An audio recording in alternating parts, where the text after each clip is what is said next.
నీ దయలు నీ కృపలు కాచితివి గత కాలము. నీ దయలు నీ నీడలు దాచుమయ జీవితాంతము. నీ ఆత్మతో నన్ను నింపుమా, నీ సేవలో ఫలింపగా దేవా. దేవా నీ దయలు నీ కృపలు కాచితివి గత కాలము. నీ దయలు నీ నీడలు దాచుమయ జీవితాంతము.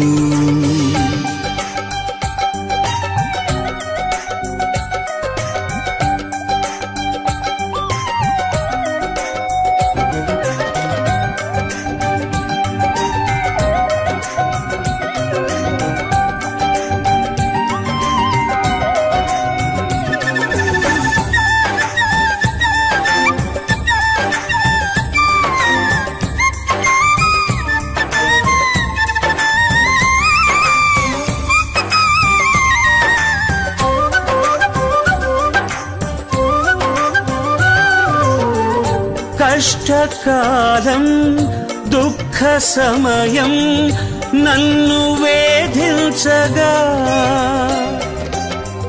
ప్రాణహితులే నన్ను విడచి వెలిగనను చూడగా. కష్టకాలం దుఃఖ సమయం నన్ను వేధించగా, ప్రాణహితులే నన్ను విడచి వెలిగన్నను చూడగా. ఓదార్పువైనా చెంత నీవే ఉండినావు, నా కన్నీరు నీ కవితలో రాసి ఉంచినావు. ఓదార్పువైనా చెంత నీవే ఉండినావు, నా కన్నీరు నీ కవితలో రాసి ఉంచినావు. ఏమి అద్భుత ప్రేమయా, ఏ రీతి పాడనయా. నీవేనా మార్గము, నీవేనా జీవము, నీవేనా గమ్యము, నీవేనా సర్వము. నా మనసు శ్రీ కృపారావు గారు సీనియర్ ఎగ్జిక్యూటివ్ కౌన్సిల్ మెంబర్ గారు రాస్తున్నారు. I could not see him written in the mighty name of the Lord. ప్రత్యేకమైన శివమంత్రి ప్రస్తుతం executive council member KS and board member SPCగా ఐగర్స్ అందిస్తున్నారు. అదేవిధంగా brother Frederick popularly known as Bobby garu. Thank you sir. I'd like to extend my greetings to executive కౌన్సిల్గా పనిచేస్తున్న రై గారు. అదేవిధంగా పారిష్ పాస్టర్ గారు రమేష్ బాబు గారికి, and then Spurgeon Babu garu, Spurgeon Raj garu, President garu, KPCC, Women's Samaj, Youth and all other office bearers.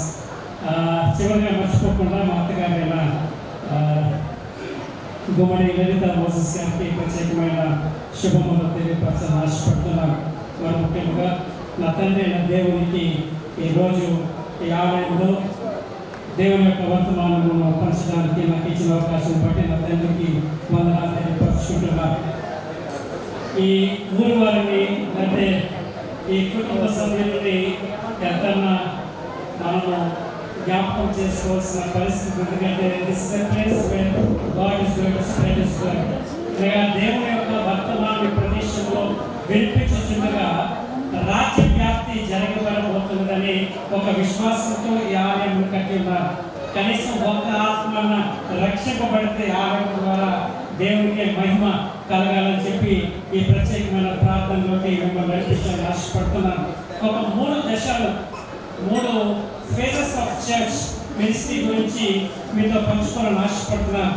ఎందుకంటే church evolution ఏ రీతిగా జరిగిందని చెప్పి మనం కొంచెం కొన్ని నిమిషాలు ఒక పావు గంట దేవుని యొక్క వాక్యాన్ని చూడాలని ఆశపడుతున్నాం. మొట్టమొదటి దశ మనం చూసినప్పుడు చూసినప్పుడు ఇట్స్ యావే సెంటర్డ్ మినిస్ట్రీ, అనగా యెహోవా దేవుని చుట్టూ కేంద్రీకరించబడిన మినిస్ట్రీగా మనం చూస్తున్నాం. ఎందుకంటే it is nothing but glory of God. దేవుని యొక్క మహిమ ఏ రీతిగా ఈ భూమి మీద అనేకుల మధ్య ఇది సంచరించిందో దానిని ఒక 2 నిమిషాలు చూడాలనిపిస్తుంది అని ఆశపడుతున్నా. ఇంకా ప్రాముఖ్యంగా చెప్పాలంటే గాడ్ విత్ us, అనగా దేవుడు మనతో ఉన్నాడు. The first phase is God with us. ఆదికాండం నుంచి మనం చూసినప్పుడు తండ్రి అయిన దేవుడు యెహోవా దేవుడు ప్రతి దినము కూడా మానవుతో కమ్యూనియన్ చేయడానికి ఆయన చల్లని పూట ప్రతి దినము కూడా పరలోకం నుంచి దిగి వచ్చి he wanted to have a communion with God, అనగా దేవుడు మనిషితో ఉండాలని చెప్పి ఆశపడే గొప్ప దేవుని కలిగి ఉన్నాం. ద కమ్యూనియన్ ఆఫ్ గాడ్, అనగా దేవుడు మనతో ఉండడానికి ఇష్టపడే దేవుడు. అటువంటిది ఈ మానవుడు చేసిన చిన్న తప్పిదం వల్ల దేవుడు ఏంటంటే is just moving away, departing. మానవుని ఏదైనా తోట నుంచి బయటికి తీస్తే ఆయన యొక్క మహిమ ప్రదేశంలో ఇంకా కనపరచకుండా వెళ్ళడం మనకు కనపడుతుంది. దాని తర్వాత మనం చూసినప్పుడు ఇట్ ఇస్ ఆల్ కాల్డ్ ఈ యావే మినిస్ట్రీ మనం చూసినప్పుడు it is ministry of vision, అనగా దృశ్యమైన పరిచర్యగా మీకు పరిచయించాలని ఆశపడుతున్నాను. ఎందుకంటే పీపుల్ కుడ్ ఫీల్, ఆయన ఆరాధించేవారు ఆయన్ని అనుభవించగలిగిన వారు. ఎందుకంటే they could see the glory of God, దేవుని యొక్క మహిమను వారు చూడడానికి అవకాశం కలిగింది. ఆ నిర్గమకాండంలో మనం చూసినప్పుడు తండ్రి అయిన దేవుడు మోషేతో ప్రత్యక్ష గుడారాన్ని నిర్మించడానికి టోటల్ ప్లాన్ అంతా వేసి దాన్ని నిర్మించడం మనకు కనబడతా ఉంటారు. ప్రత్యక్ష గుడారం కట్టడానికి ప్రాముఖ్యమైన ఉద్దేశం ఏంటంటే this is going to be dwelling place, అనగా నేను నివసించబోతున్న ప్రదేశము, అనగా నేను మీతో ఉండబోతున్నానని చెప్పి దేవుడు మాట్లాడుతూ ఆ ప్రత్యక్ష గుడారాన్ని చేస్తే దాని డెడికేషన్ కూడా మనము నిర్గమకాండము 40వ అధ్యాయంలో, అదే రీతిగా సంఖ్యాకాండము 7వ అధ్యాయంలో దీని యొక్క గొప్ప డెడికేషన్ సర్వీస్ మనం చూస్తున్నాం. ఈ చర్చ్ డెడికేషన్ కి వచ్చిన మీ అందరూ కూడా చెప్పాలని ఆశపడుతుందంటే ఈ చర్చ్ డెడికేషన్ కన్నా ప్రత్యక్ష గుడారం యొక్క డెడికేషన్ సర్వీస్ చాలా అద్భుతంగా జరిగింది. కానీ జాగ్రత్తగా గమనించండి, కొన్ని సంవత్సరాల తర్వాత ఫిలిస్తీన్లు ఏం చేశారంటే దేవుని యొక్క మహిమ ఆ టాబర్నకల్లో ఉన్న ఆర్క్ ఆఫ్ ద కవెనెంట్ మందసాన్ని ఎత్తుకెళ్ళిపోయిన తర్వాత దేవుని యొక్క మహిమ ప్రదేశంలో కనపడకుండా ఉండడం మనం గమనిస్తున్న దేవుని ప్రియమైన సంగమా. 440 సంవత్సరాల వరకు కూడా దేవుని యొక్క మహిమ కానీ దేవుని యొక్క ప్రెసెన్స్ కానీ లేని ఆ సమయంలో దేవుడు మరొకసారి దావీదు యొక్క విన్నపాన్ని మన్నించి సొలొమోను ద్వారా ఒక సుందరమైన దేవాలయము కట్టబడటం మనం చూస్తున్నాం. ఇదే రీతిగా వారు కూడా డెడికేషన్ సర్వీస్ చేస్తుండగా దేవుని యొక్క ప్రెసెన్స్ షెమీనా మేఘం వల్లే ఆ ప్రదేశంలో దిగి రావడము మనం ఆ ప్రదేశంలో ప్రతి ఒక్కరు కూడా గమనిస్తూ ఉంటారు. ఇంకా దేవుని యొక్క తపన ఏంటంటే ప్రతినిత్యము మానవులతో సాంగత్యం చేయాలని. He wanted to have a communion with God, అనగా దేవునితో నిత్యము కూడా ఉండాలి, మనిషి ఉండాలని చెప్పి వారి యొక్క ఆలోచన. ఈ డెడికేషన్ సర్వీస్ కూడా మనం ఆలోచన చేసినప్పుడు సుమారుగా 22,000 ఎద్దులను 1,20,000 గొర్రెపోతులను వధించి అద్భుతమైన డెడికేషన్ సర్వీస్ చేశారు. మరి ఈ సంఘం వారు ఎన్ని గొర్రెపోతుల్ని కట్ చేసి ఈ డెడికేషన్ సర్వీస్ కి ముందుకు వెళ్తున్నారో తెలియదు. కానీ ఆలోచన చేద్దాం, ఎంత ఘనముగా చేయబడిన ఆలయం కూడా ఒకనొక దినాన పడగొట్టబడడం మనం చూస్తున్నాం. ఆ ఆలయాన్ని మొత్తం మొక్కలుగా చేయడం మనకు కనబడుతుంది. దేవుని మహిమ ప్రదేశం నుంచి వెళ్ళిపోవడం మనకు కనబడుతుంది. ఇంకొక భాగం మనం చూసినప్పుడు ఈ భాగం ఇమీడియట్ గా సొలొమోను దేవాలయం తర్వాత జెరుబాబెలు మందిరమును నిర్మించడం, తిరిగి కట్టడం నిర్మిస్తారు. ఆ గోడలలో పడిపోయిన ఆ ప్రదేశాన్ని అంతా కట్టిన తర్వాత తిరిగి మరి దాన్ని డెడికేషన్ సర్వీస్ చేస్తారు.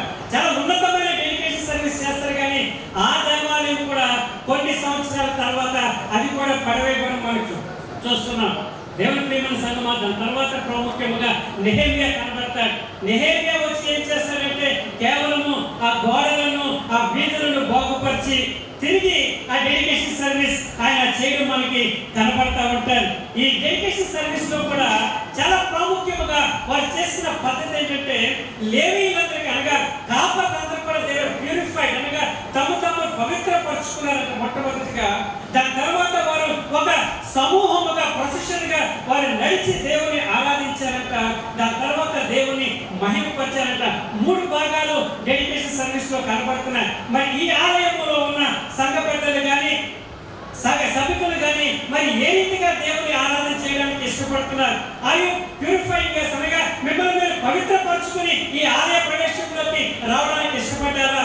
ఒక సమూహముగా ఒక కుటుంబముగా చేరి ప్రదేశంలో దేవుని ఆరాధించడానికి వచ్చారా? ఈ ప్రదేశంలో చేరి దేవుని మహిమపరచడానికి మీరు ఎటువంటి ప్రయత్నం చేస్తున్నారని చెప్పి మీ ముందు ఒక ప్రశ్న ఆశపడుతున్నాను. ఆ నెహెమ్యా కట్టిన గోడలు ఎన్ని కూడా పోలకరైపడడం మనకు కనబడుతుంది. దాని తర్వాత మనం చూస్తున్నాం హేరోదు మందిరం. యేసు ప్రభు కాలంలో మకబీ ఆ కాలంలో హేరోదు మందిరం ఉన్నతమైన దేవాలయము కట్టబడడం మనం చూస్తున్నాం. అద్భుతమైన దేవాలయం, అదొక వండర్ ఆఫ్ వరల్డ్ గా నిర్మించబడిన ఆ దేవాలయం కట్టబడితే అయాన్ని ఎంత ఘోరమైన పరిస్థితి దేవుని ప్రియమైన సంగమా, అతి పరిశుద్ధ ప్రదేశంలో ఉండవలసిన దేవుని యొక్క సన్నిధి హేరోదు మందిరంలో మనకు కనబడు. God was not with them అనగా దేవుడు తన తాను మనిషి నుంచి ఒక ప్రతి నుంచి దూరం చేస్తున్నాడు. ఎందుకంటే మానవుని యొక్క పాపం వల్ల మరి దేవుని మనం దూరపరుచుకుంటున్నాం. మరి గ్రేస్ ఆఫ్ గాడ్ అనగా దేవుని యొక్క కృపను రెండవ దృష్టాంతంలో చూపించాలని ఆశపడుతున్నాను. 400 సంవత్సరాలు అనగా మలాకీ నుంచి మత్తయి సువార్త వరకు కూడా మనకి ఎక్కడ కూడా దేవుని యొక్క మహిమ కానీ దేవుని యొక్క మాట కానీ దేవుని యొక్క సన్నిధి కానీ మనకు కనపడదు. మత్తయి రాసిన సువార్తలో వెంటనే యోహాను రాసిన సువార్త 1వ అధ్యాయము 14వ వచనంలో అంటాడు కదా, ఆ వాక్యము శరీరధారియే కృపా సత్య సంపూర్ణుడుగా మన మధ్య అనగా ద ప్రెసెన్స్ ఆఫ్ గాడ్ ప్రేమవుతుంటే గాడ్ అమిడ్స్ట్ us అనగా మన మధ్య ఉండబోతున్న దేవుడు అనగా ద టెంపుల్ ఆఫ్ గాడ్, దేవుని యొక్క మందిరము ఒక కట్టడం మాత్రమే కానీ ఈ రోజు దేవుడు మనతో నివసించడానికి శరీరధారియే మన మధ్యకి దిగి రావడం యేసు ప్రభు జీవితంలో మనకి కనపడుతున్నాం. దేవుని ప్రియమైన సంగమా, కానీ ఈ యేసు ప్రభువును కూడా మనం ఏం చేస్తామంటే ఆయన సిలువకు అప్పగించి ఆయన చంపివేసి, ప్రభువా నువ్వు సిలువ మీద వేలాడితేనే బాగుంది, ఇక్కడ మాకు అవసరం ఆలయంలోకి నువ్వు రావాల్సినది ప్రభు అని చెప్పి మనము యేసు ప్రభుని దూరపరుచుకున్నట్టుగా మనకు కనపడుతుంది. అక్కడితోటి ఆగంగా దేవుని యొక్క కృప, దేవుని ప్రియమైన సంగమా, ఆయన వెళ్తూ ఏమన్నారంటే నేను పైకి వెళ్తున్నాను మీ మధ్యకి నా పరిశుద్ధాత్మను మీ మధ్యకి పంపిస్తున్నాను. యేసు ప్రభు మినిస్ట్రీ కూడా 2వ ఫేజ్ లో మనం చూసినప్పుడు it is also a visionary ministry అనగా యేసు ప్రభుని తాకిన జనాంగం మనకు తెలుస్తున్నాం. యేసు ప్రభుని ముట్టుకుని ఆయన చూసిన జనాంగంలో చూస్తున్నాం. దేవుని యొక్క మహిమను చూస్తారు. యేసు ప్రభుని ప్రత్యక్షంగా మీరు చూసినట్టుగా మనకు కనబడుతుంది. 3వ దశలోకి మిమ్మల్ని తీసుకెళ్లి వాక్యాన్ని ముగించాలని ఆశపడుతున్నాను. 3వ దశ మొట్టమొదటి ఏంటంటే 50 సెంటెడ్ మినిస్ట్రీ, రెండోది ఏంటంటే యేసు ప్రభువుని కేంద్రీకరించుకున్న మినిస్ట్రీ మనం చూసాం.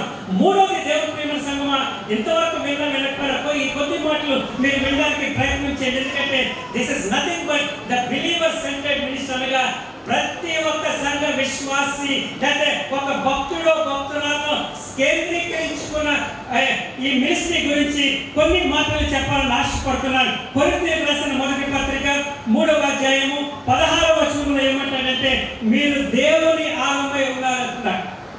ఇంతవరకు కట్టడాలు చూసాం, దేవుని యొక్క సన్నిధి ఏ ప్రదేశంలో నివసిస్తున్న ఆ ప్రదేశంలో చూసాం, అన్ని కూడా కాదన్నాం. ఇప్పుడు పరిశుద్ధాత్మ దేవుడు ఏమనంటే గాడ్ ఇన్ us అనగా దేవుడు మనలోకి రావడానికి ఇష్టపడుతున్నాడు ఈ రోజు. అదే రీతిగా యోహాను రాసిన సువార్త 14వ అధ్యాయము 17వ వచనంలో అంటాడు కదా, లోకము ఆయనను చూడదు, ఆయన ఎరుగదు కనుక ఆయన పొందినరదు, మీరు ఆయన ఎరుగదు, ఆయన మీతో కూడా నివసించడానికి ఇష్టపడుతున్నాడు. యేసు ప్రభు ఏం చేస్తారు? పరిశుద్ధాత్మ దేవుడు మీరు కట్టడములు కడితే కట్టడములు కూల్చివేస్తున్నారు. తన సొంత కుమారుడని యేసు ప్రభు వస్తే ఆయన కూడా సిలువకు అప్పగించి ఆయన దూరపరిచారు. ఇవన్నీ కాదు, ఏమంటాడంటే నేను మీలోకి వస్తున్నాను, ఇప్పుడు మీలో ఉండి మీకు ఒక కొత్త అనుభూతిని తీసుకురావాలని చెప్పి ఆశపడుతున్నాను. ఇదే ఏంటంటే it is nothing but an experience ministry అనగా నీవు నేను కూడా ఒక అనుభవముగా ఈ మినిస్ట్రీలోకి ప్రవేశించకపోతే దేవుని ప్రియమైన సంగమా, నీ యొక్క ఆరాధన కానీ నీ యొక్క డెడికేషన్ సర్వీస్ కానీ నీ యొక్క ఏ పనులు కూడా దేవుడు చూడకూడదని చెప్పి మీకు చెప్పాలని ఆశపడుతున్నాను. మొట్టమొదటి ఈ టాబర్నకల్ లేకపోతే ఈ మందసము ఉన్న ప్రదేశంలో మోషే ద్వారా చెప్పబడిన ప్రత్యేకమైన 3 మాటలు నేర్చుకోండి. ఏంటంటే మొట్టమొదటి అర్పణ, దేవునికి అర్పణ తీసుకురమ్మంటున్నాడు. రెండవది ఏమన్నాడంటే మీరు యాజకులుగా దేవుని సముఖంలో రావాలని చెప్తున్నాడు. మూడవది ఏంటంటే మీరు దేవుని ఆరాధించాలని చెప్పి కేవలం సమస్తము కూడా దేవునికే అనగా 50 సెంటర్ మినిస్ట్రీలో ఉంటే ఇప్పుడు విశ్వాసుల దగ్గరకు వచ్చినప్పటికీ ఏమైపోతుందో చూడండి. ఈ అర్పణ ఒక మనిషి అనగా ఒక విశ్వాసే ఇప్పుడు దేవునికి అర్పణగా మారిపోతున్నాడు. ఇప్పుడు దేవుని యొక్క ప్రీస్టుడు అనగా ఒక యాజకుడిగా ఒక భక్తుడే మారిపోతున్నాడు. ఇప్పుడు అనగా it is not a separate clergy. ఇప్పుడు కూర్చున్న ఈ క్లర్జీ గురించి ఆలోచిస్తామే మనం. కేవలం మీరు మాత్రమే దేవుని ఆరాధించేవారుగా చూస్తున్నామే. గాడ్ ఇస్ సేయింగ్ ప్రతి ఒక్కరూ కూడా ఇప్పుడు మీరు అర్పణగా ఉండాలి. రెండోది ఏమంటే మీరు యాజక సమూహముగా ఉండాలి. మూడోది అంటే మీరు దేవుడిని స్తుతించాలని చెప్పి దేవుడు కోరుకుంటున్నాడు. మొట్టమొదటి మాట అంటే రోమీయులకు రాసిన పత్రిక 12వ అధ్యాయం 1వ వచనంలో మన దేశం మాట అంటే మీ శరీరములను ఆయనకి సజీవ యాగముగా you are to be a living sacrifice, నీవు ఖచ్చితంగా ఒక అర్పణగా దహన బలిగా నిన్ను చేసుకుని దేవునికి అర్పించుకోవాలి. It's not a sacrifice to the Lord అనగా యెహోవా దేవునికి అర్పించే అర్పణ కాదు, నీవే ఒక అర్పణ అంటాడు. ఈ రోజు రెండవ ప్రాముఖ్యమైన మాట ఏంటంటే పేతురు రాసిన మొదటి పత్రిక 2వ అధ్యాయం 9వ వచనంలో అంటాడు కదా, అయితే మీరు చీకటి నుండి ఆశ్చర్యకరమైన వెలుగులోకి మిమ్మల్ని పిలిచిన వారి గుణాతిశయ ప్రజలకు చే నిమిత్తము ఏర్పరచబడిన వంశమును రాజులైన యాజక సమూహం ఎవరైనా మీరే. ప్రియమైన సంఘమా, డెడికేషన్ చేసుకోవడానికి వచ్చిన ప్రియమైన సంఘమా, గాడ్ ఇస్ సేయింగ్ దేవుడు ఏమంటాడంటే మీరు యాజక సమూహముగా మారబోతున్నారు. మూడవ మాట ఏం చెప్తున్నాడంటే హెబ్రీయులకు రాసిన పత్రిక 13వ అధ్యాయం 15-16 వచనాల్లో చదువుతున్నాను చూడండి. హెబ్రీయులకు రాసిన పత్రిక 13వ అధ్యాయం 15-16 వచనాలు అంటాడు, కాబట్టి ఆయన ద్వారా మనం దేవునికి ఎల్లప్పుడూ స్తుతి యాగము నువ్వు చేయవలసిందంటే ఎల్లప్పుడూ కూడా స్తుతి యాగము చేయాలా. మొట్టమొదటి నిన్ను నువ్వు దేవునికి అర్పణగా అర్పించుకోవాలి. రెండోది అంటే నిన్ను నువ్వు ఖచ్చితంగా యాజక సమూహముగా దేవుని కొరకు నువ్వు పనిచేయాలా. మూడోది ఏమంటాడంటే నువ్వు ఖచ్చితంగా దేవుని స్తుతించాలని చెప్పి ఆశపడుతున్నాడు. ఇటువంటి ఎక్స్పీరియన్స్ లోకి దేవుడి రోజు సంఘాన్ని పిలుస్తున్నాడు. ఇది ఒక ప్రత్యేకమైన మినిస్ట్రీ. ఈ రోజు జరుగుతున్న పరిచయం ఏంటంటే 50 సెంటెడ్ మినిస్ట్రీ కాదు, క్రైస్ట్ సెంటెడ్ మినిస్ట్రీ కాదు, బిలీవర్ సెంటెడ్ మినిస్ట్రీ. నిన్ను కేంద్రీకరించుకుని దేవుడి రోజు దాని పరిచయం చేయాలని ఆశపడుతున్నాడు. ఇటువంటి పరిచయంలోకి వచ్చిన ప్రతి ఒక్కరిని కూడా ఒక 7 దీవెనలు ఇచ్చి ఆయన మిమ్మల్ని దీవించాలని ఆశపడుతున్నాడు. ఈరోజు సెయింట్ జాన్స్ లూథరన్ చర్చ్ ఆరాధనకి అయితే ఈ డెడికేషన్కి వచ్చిన ప్రియమైన సంఘమా, మొట్టమొదటి దీవెన అంటే ప్రకటన గ్రంథము 2వ అధ్యాయం 7వ వచనం. ఆయన ఏంటంటే జయించు వానికి దేవుని పరదేశమున జీవ వృక్ష ఫలాన్ని, ఏ ఫలమైతే దేవుడు మనిషి నుంచి తీసివేశాడో తిరిగి ఈ సంఘానికి ఈరోజు దేవుడు అంటున్నాడు జయించు వానికి జీవ వృక్ష ఫలాన్ని ఇస్తున్నా అంటాడు. 2వ అధ్యాయం 11వ వచనం అంటాడు మీరు 2వ మరణమును రుచి చూడాలి అంటున్నాడు.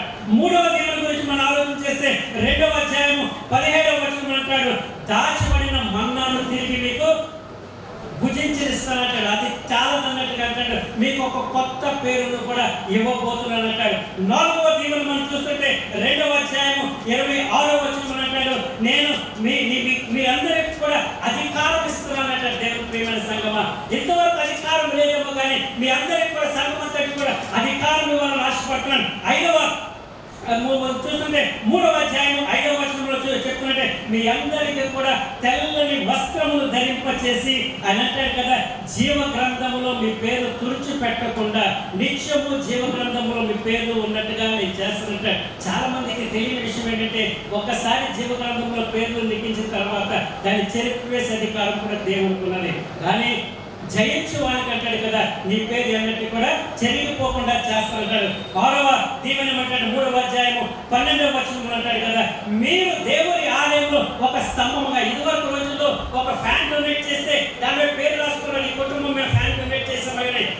దేవుని యొక్క ఆలయంలో మీ పేరు ఏరుకోండి ఒక ఆలయంలో ఒక స్తంభముగా దేవుడు మిమ్మల్ని నిర్మించాలని ఆశపడుతున్నాడు. దేవుని ప్రియమైన సంఘమా, అది చాలా అన్నట్టుగా 3 కొత్త పేర్లు మీకు పెట్టాలని ఆశపడుతున్నాడు. చివరి దీవెన నేను చెప్పి ముగిస్తున్నాను. 3వ అధ్యాయం 21వ వచనంలో అద్భుతమైన దీవెన ఏమంటాడంటే నా తండ్రి సింహాసనం మీద నేను ఏ రీతిగా కూర్చున్నాను ఆ రీతిగా నా సింహాసనం మీద మిమ్మల్ని కూర్చోబెడతానంటాడు. యేసు ప్రభు ఏ సింహాసనం మీద అయితే కూర్చోబోతున్నాడో ఆ సింహాసనం మీద నిన్ను నన్ను బిలీవర్స్ డే, ప్రియమైన దేవుని సంగమా, సెంట్ జోసెఫ్ లూథరన్ సంగమా, ప్రియమైన సంగమా, డెడికేషన్కి వచ్చిన ప్రియమైన సంగమా, జయిస్తే మీరు ఖచ్చితంగా దేవుని యొక్క సింహాసనం మీద కూర్చుండబెట్టి మిమ్మల్ని దీవించాలని ఆశపడుతున్నాను. మరి ఈ దీవెనలన్నీ కూడా అనుభవంతో కూడిన మినిస్ట్రీలోకి మీరందరూ కూడా పిలువబడుతున్నారు కాబట్టి దీన్ని స్వతంత్రించుకోవాలన్న ప్రత్యేక ప్రార్థన దేవుడి కొద్ది మాట మీ వెనుకలో దీవించింది కాక. ఆమె